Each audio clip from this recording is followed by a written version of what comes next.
Chapitre 3 Suite et fin pour une nuit d'amour d'Émile Zola. Alors, étourdie par la clameur qui grandissait sous son crâne, elle se leva et se mit à tourner dans la chambre. Elle cherchait un trou où jeter ce corps qui maintenant lui barrait l'avenir, regardait sous les meubles, dans les coins, toute secouée du tremblement enragé de son impuissance.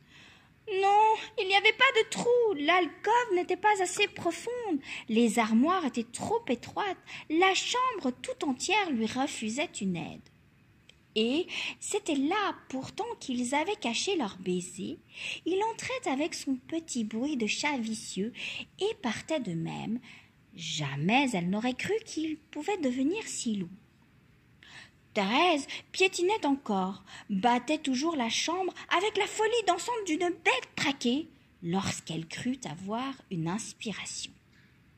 Si elle jetait Colombelle par la fenêtre, mais on le trouverait, on devinerait bien d'où il était tombé.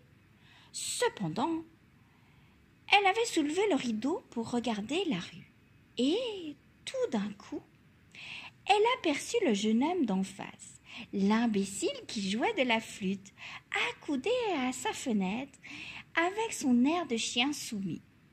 Elle connaissait bien sa figure blême, sans cesse tournée vers elle, et dont elle était fatiguée, tant elle lisait la tendresse lâche.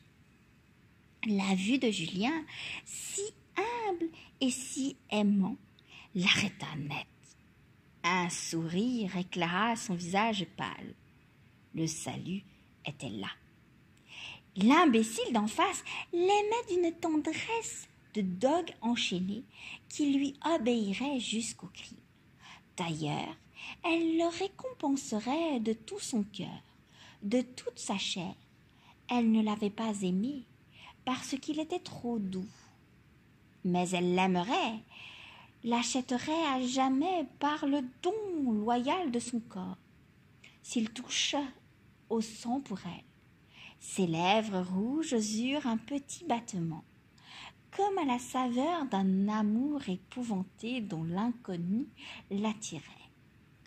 Alors, vivement, ainsi qu'elle aurait pris un paquet de linge, elle souleva le corps de Colombelle, qu'elle porta sur le lit. Puis, ouvrant la fenêtre, elle envoya des baisers à Julien.